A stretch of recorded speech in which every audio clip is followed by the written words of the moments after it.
Ladies and gentlemen, we're now making our final approach to Cork Airport. You once again check that your seatbelt is securely fastened. Also, please note the nearest exit to you, bearing in mind the leaving behind you. En arribar a Irlanda, la sensació de tenir un núvol permanent a sobre ens assalta. La boira baixa, el fred ve i els vidres s'entelen. Comença a ploure de manera suau però persistent. Alguns surten directament amb xancletes de casa i d'altres ja preparen el paraigua.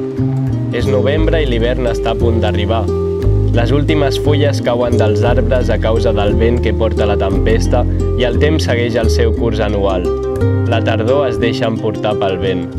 La peculiaritat del clima irlandès es deixa veure. Ja ens havien avisat com a estrangers que faria fred i plouria tot el dia, però fins que no arribem a Irlanda és difícil saber quin és l'autèntic clima del país.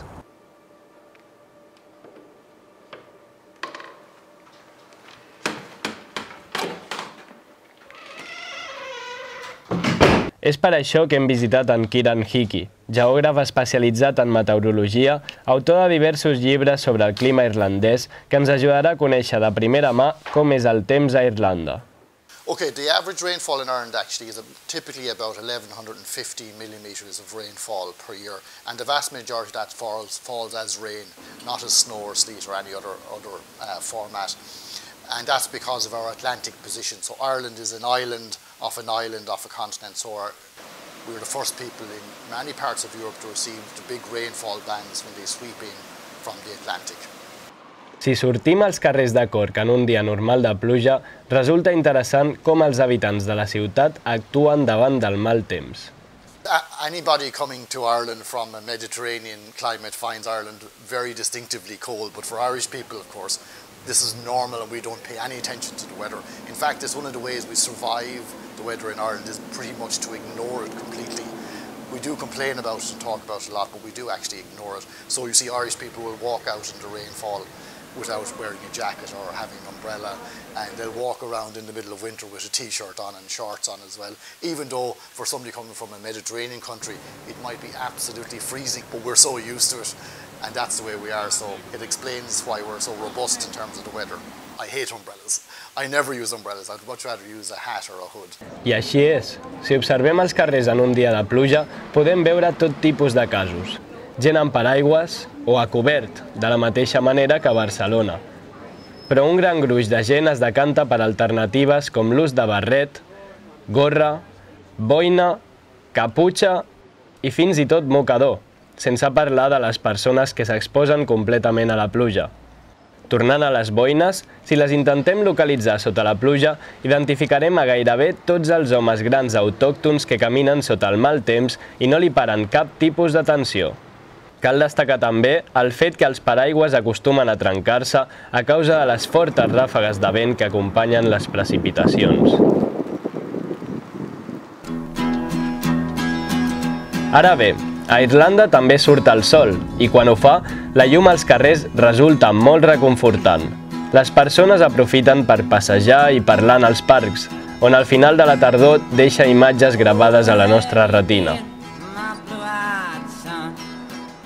And as you've experienced in the last 5 weeks, we've barely had any rainfall at all. Less than 20% of our normal over the last 5 weeks. So I think one of the reasons why many tourists come to Ireland expecting it to be really, really bad is, of course, it's a good way of promoting the country. Per veure si les expectatives del clima es corresponen amb la realitat, hem preguntat a uns quants estudiants d'Erasmus che già fa més de 2 mesos che vivono a Irlanda. Mi aspettavo un tempo molto peggiore, sinceramente, tipo tutti i giorni con la pioggia e cose così, però in realtà non è così male. Non fa così freddo come mi aspettavo e non piove tutti i giorni. На початку я думав, що клімат буде набагато гірший, але коли я приїхав сюди, то не було ні дощів, нічого, як мені казали. Et climat як на Україні. Зранку холодно і ввечері теж холодно. Avant de venir ici, je pensais qu'en Irlande il pleuvait beaucoup et qu'il faisait surtout pas beau toute la journée. Et en fait, la météo est assez imprévisible. Il peut faire à la fois beau et pleuvoir en quelques heures. In fact, it's predictably unpredictable, and we have an expression 4 seasons in a day.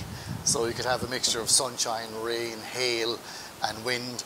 I actually think it could be 4 seasons in an hour because it can change so dramatically. And this is because they're sitting out in the Atlantic and the big weather systems come in from the Atlantic. And these weather systems are moving quite fast when they get to Ireland because Ireland is a very windy country, which means that as each frontal system or weather system moves through, the pattern of weather can change quite dramatically over several hours. I així és, d'un bon dia podem passar al tòpic clima ennuvolat i plujós o d'un ruixat segur podem passar a un sol radiant i inesperat. L'hivern comença a principis de novembre i les mitjanes de temperatura giren al voltant dels 8 graus, però podem tenir dies de 3 graus que en unes hores pugen a 10 graus i a la inversa. El país és verd a causa de la pluja, però també a causa del seu clima temperat sense temperatures extremes. Tal com diu en Kiran, no és un país càlid, però tampoc fred. No és humit encara que ho pugui ser de vegades i definitivament tampoc és sec. Malgrat que el clima no sigui tan dolent com el seu estereotip, el núvol característic d'Irlanda gairebé sempre hi és present, així com el sol darrere seu que espera pacientment el seu moment per brillar sobre l'illa Esmeralda.